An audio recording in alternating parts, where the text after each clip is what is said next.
Assalamualaikum warahmatullahi wabarakatuh. Halo sahabat sejuta kisah. Senang sekali kami bisa kembali hadir menjumpai Anda, dan tentunya seperti biasa akan menghadirkan kisah-kisah nyata menarik. Kesempatan kali ini kami sudah menyiapkan sebuah kisah nyata misteri yang berjudul Dikuntit Dedemit Gunung Salak. Gara-gara ada salah seorang peserta wanita yang membuang pembalut sembarangan, rombongan pecinta alam itu mengalami rentetan kejadian aneh. Bahkan, si peserta yang membuang pembalutnya itu terus dikuntit oleh dedemit Gunung Salak. Apa yang terjadi selanjutnya? Sebagai seorang pendaki, banyak kejadian mistik yang kualami ketika aku mendaki gunung. Tapi, kisah yang kutulis ini adalah yang paling menyeramkan. Dalam riwayat pendakian ke sejumlah gunung, peristiwa ini menyebabkan trauma selama 1 tahun lebih. Berikut kisahnya. Seperti biasa, setiap tahun organisasi kami, mahasiswa pecinta alam, pada sebuah perguruan tinggi swasta di Jakarta, selalu mengadakan diklat atau pelatihan untuk calon anggota baru. Kali ini, kegiatan tersebut diadakan di Gunung Salak, Sukabumi.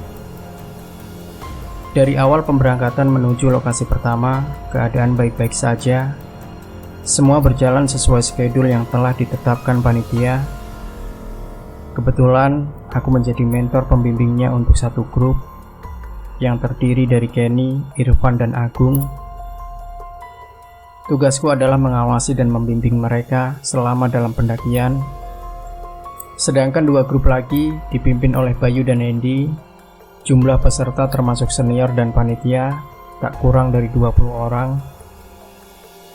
Perjalanan menuju lokasi pendakian pertama ditempuh sekitar 2 km. Itu pun baru tahap pemanasan. Para catas, istilah untuk calon anggota, harus berjalan sejauh 2 km dengan membawa beban carrier rata-rata 9 hingga 12 kg per orang. Selama dalam perjalanan, tampak sekali aku lihat para catas ini sangat kelelahan. Apalagi Kenny yang kebetulan catas wanita satu-satunya. Ketika perjalanan mulai memasuki perhutanan, terjadi sedikit kekacauan pada Kenny. Tiba-tiba dia ketakutan sambil menegang tangan rekan sesama catas. "Ada apa, Ken?"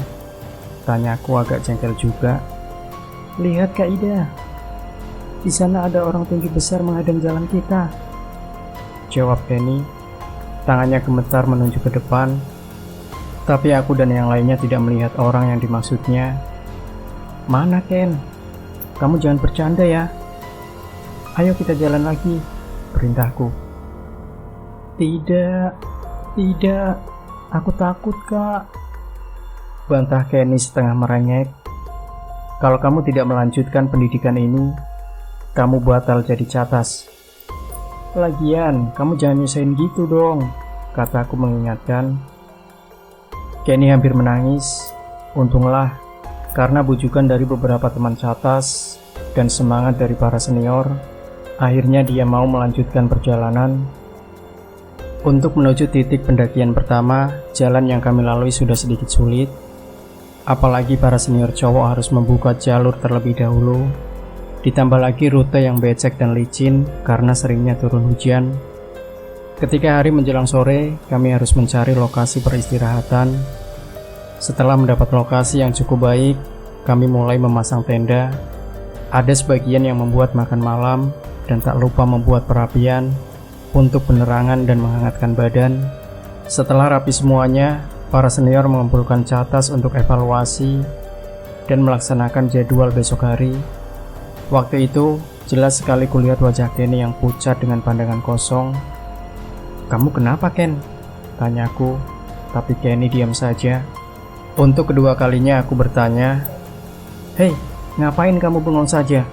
Masuk nggak tuh pelajaran?" bentak Jawir sebagai panitia pelaksana lapangan. Kenny tersentak kaget. Iya Kak," geragapnya. Setelah evaluasi selesai, para catas dipersilakan kembali ke tendanya masing-masing. Begitu juga dengan para senior. Namun belum sampai setengah jam kami beristirahat, tiba-tiba terdengar suara Kenny berteriak keras, "Tolong!" Sontak kami berhamburan keluar menghampiri tendanya. Apa yang terjadi?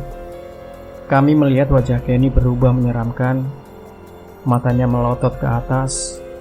Ketika salah seorang dari kami menanyakan keadaannya, tiba-tiba Kenny malah tertawa keras. Namun itu bukan suara tawanya yang asli. Tawa itu seperti suara seorang lelaki.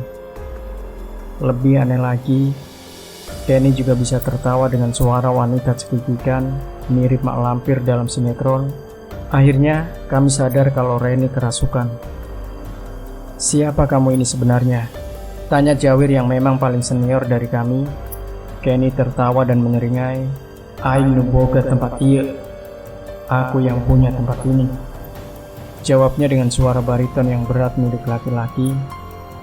"Kami mohon maaf apabila berbuat kesalahan, tapi tolong bebaskan teman kami ini. Dia tidak tahu apa-apa," bujuk Jawir. Kenny hanya diam. Anehnya, beberapa saat kemudian, Kenny berubah tenang. Namun, ketika aku memintanya istirahat di dalam tenda, tiba-tiba Kenny kembali lagi berteriak dan meronta-ronta. Sontak Jawir mendekap tubuh Kenny. Bahkan karena takut terjadi sesuatu, kami bersepakat mengikat kaki dan tangan Kenny. Ya, kami takut Kenny akan lari dan masuk jurang. Sampai pagi harinya, kami tidak tidur, hanya menunggu Kenny yang sebentar-bentar kerasukan dan mengamuk. Namun karena schedule harus dilaksanakan, maka kami harus berkemas untuk menuju lokasi berikutnya. Kali ini, rute yang kami tempuh sangat sulit. Hujan yang turun mengakibatkan jalan setapak becek dan licin, sehingga kami harus ekstra hati-hati.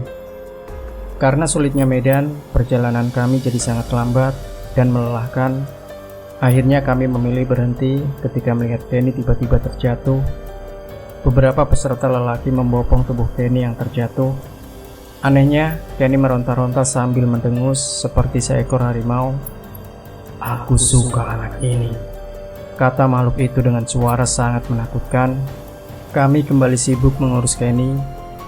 Rupanya demit ini menyukai Kenny dan selalu mengikutinya. Dengan sisa-sisa keberanian, para senior bergantian menginterogasi si demit yang tentu saja dengan bahasa Sunda. Akhirnya diketahui mengapa demit itu selalu mengikuti Kenny. Rupanya Kenny telah membuang bekas pembalut sembarangan. Demit tersebut sangat bandel, tidak bisa disuruh keluar. Hal ini memaksa Sapri, senior yang mengerti spiritual, mengusir dengan doa-doa.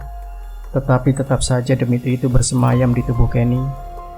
Aku yang tak tega melihat Kenny langsung membacakan doa-doa di telinganya. Ketika baru selesai, tiba-tiba mata Kenny melotot ke arahku sambil tertawa dengan suara lelaki yang menyeramkan. "Kamu gadis cantik sekali," kata demit yang bersemayam dalam tubuh Kenny. Sontak aku menjauhi Kenny karena dia sepertinya ingin menyentuhku. Dengan sigap pula, Emma teman seniorku langsung menutup mata Kenny karena pandangannya tak lepas dariku. Karena keadaan Kenny yang tambah buruk, pendakian akhirnya kami tunda. Kami pun kembali membuka tenda. Jadwal yang telah disusun tidak terlaksana dengan baik. Pagi harinya, tepatnya hari ketiga, kami kembali lagi berkemas untuk menuju lokasi berikutnya. Sebelum berangkat, Hendy teman kami melihat ada seekor anjing berbulu putih di balik semak-semak. "Aneh, kok ada anjing hutan menghampiri tenda kita?" tanya Hendy. "Mungkin saja dia mencium makanan yang kita bawa," jawab Sapri. Tanpa menaruh curiga, kami pun segera melanjutkan pendakian. Kali ini pendakian benar-benar sulit. Selain cuaca yang tidak mendukung, karena hujan turun dengan lebatnya, juga kondisi peserta yang mulai kurang fit. Hal yang tidak masuk akal di tengah perjalanan dan derasnya hujan yang memaksa kami harus ekstra hati-hati itu, aku dikagetkan dengan kemunculan Kenny yang tiba-tiba berjalan dengan cepat dan sudah berada di depanku. "Yang lainnya mana, Ken?" tanyaku tanpa menaruh curiga. "Mereka masih jauh, Kak. Ayo, kita jalan duluan dan tetap semangat, Kak." Kata-kata Kenny ini membuatku heran dan penasaran. Namun, aku hanya terdiam sambil terus berdoa memohon perlindungan yang maha kuasa. Akhirnya aku dan Kenny menyusul rombongan terdepan. Tapi aku heran, kenapa semak yang kami pangkas untuk dilewati bisa tertutup kembali dengan sendirinya. Kita tunggu yang lainnya, kata Jawir yang sudah berhasil aku susul bersama Kenny. Tak berapa lama, rombongan paling belakang telah sampai. Bagaimana ini? Jalur yang sudah dipangkas, kok bisa tertutup kembali? Tanya Jawir ke Eko sebagai ketua rombongan. Sudahlah, kita pangkas lagi di tempat yang tadi juga, ujar Eko yang mencoba tetap tenang. Seringnya terjadi keanehan, membuat kami harus berjalan beriringan, jangan sampai berpisah jauh, karena takut terjadi hal-hal yang tidak diinginkan. Sementara itu, sambil terus berdoa, tak sedetik pun pengawasanku lepas dari Kenny yang kulihat ada kejanggalan pada dirinya karena kondisi yang tak memungkinkan. Dan hari pun menjelang sore, kembali kami membuka tenda di lokasi yang tidak sesuai rencana kami sebelumnya. Hari keempat ini kami mengalami pendakian yang letihnya tiada tara. Ketika hari menjelang maghrib, tiba-tiba kembali tubuh Kenny dirasuki demit yang selalu mengikutinya. Kenny meronta-ronta dan menendangi siapa saja yang dekat dengannya. Untunglah Jawir dan Sapri dengan sigap menelikung tubuh Kenny yang kecil itu. Karena tenaga Kenny berubah sangat kuat, maka para senior dan para catas pun ikut memeganginya. Mereka membopong Kenny ke tenda panitia yang lebih besar. Apa yang terjadi selanjutnya? Sangat sulit dibayangkan. Tubuh Kenny terus meronta dan menendangi sambil terus mengoceh dalam bahasa Sunda. 7 tenaga lelaki tak sanggup menahannya. Setelah tak ada yang sanggup memeganginya, sebentar-bentar tubuh Kenny terangkat ke atas dan melayang-layang seperti tertarik oleh kekuatan tak kasat mata. Beberapa teman senior berusaha menahannya. Kenny berteriak keras dan tentu saja membuat kami yang wanita menangis histeris. "Tolong jangan bawa aku," teriak Kenny. Kenyataan yang tak masuk akal terus saja terjadi. Kenny seperti mengalami penyiksaan. Sebentar tubuhnya melayang, namun sebentar kemudian jatuh terhempas ke tanah. Melihat kejadian ini, tak henti-hentinya kami mengumandangkan takbir. Sedang aku sendiri tak tahu lagi harus berbuat apa. Aku hanya bisa menangis sejadi-jadinya. Sampai lewat tengah malam, demit itu seolah terus menyiksanya, bahkan lebih sadis lagi.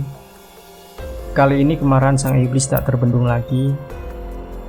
Wanita mana saja lengah, pasti akan diserang. Aneh sekali, walaupun dalam penyiksaan yang tiada tara, tapi terkadang Kenny tersadar bila demit itu keluar dari tubuhnya. "Emma, awas, dia mau masuk ke tubuh kamu," teriak Kenny memperingatkan Emma. Kesal dengan peringatan itu membuat demit itu marah luar biasa. Kembali dia menyiksa Kenny dengan ulahnya yang semakin menjadi-jadi. Noni yang sedari tadi sibuk dengan komat kamitnya dengan spontan langsung mengumandangkan adzan pada jam 2:30 pagi. Tiba-tiba keadaan menjadi hening karena suara adzan. Kami yakin demit itu takut dengan adzan. Dia mungkin malah pergi meninggalkan tubuh Kenny. Alhamdulillah, kami bersyukur karena Allah masih melindungi kami. Tapi dugaan kami salah. Sepertinya demit itu sadar kalau dia hanya dikerjai oleh Noni. Dia kembali dengan ganas dan menyiksa Kenny. Bahkan kali ini tak luput, Noni kena sedikit bogemnya. "Hei, kamu tidak takut dengan Allah?" bentak Jawir. "Tidak," jawab demit itu meminjam mulut Kenny. "Masuk neraka kamu, kafir kamu," susul Sapri. Iblis malah tertawa dengan sangat menyeramkan.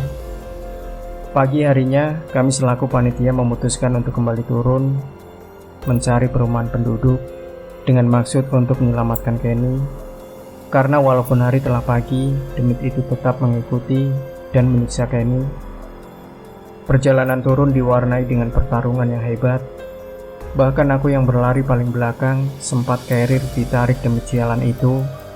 Hampir-hampir aku terjerembab jatuh.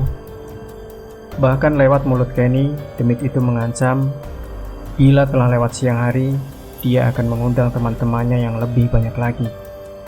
Ketika kami hampir sampai di pemukiman penduduk, tiba-tiba demit sialan itu berpindah merasuki tubuh Rani.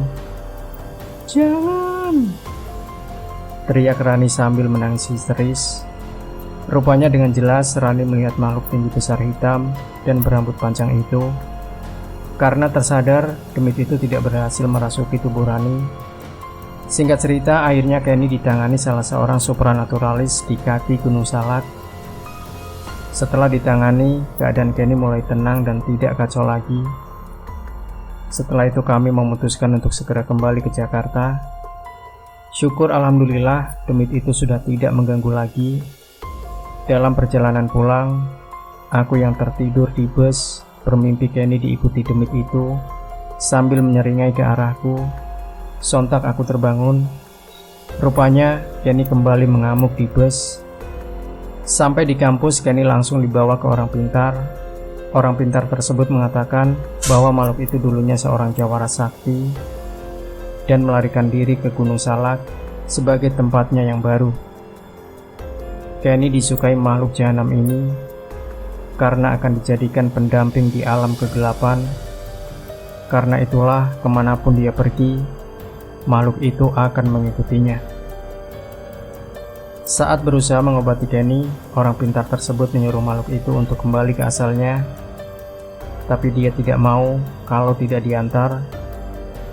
Sudah barang tentu, tak satupun teman-teman yang mau mengantar. Karena kami takut itu hanya jebakan saja.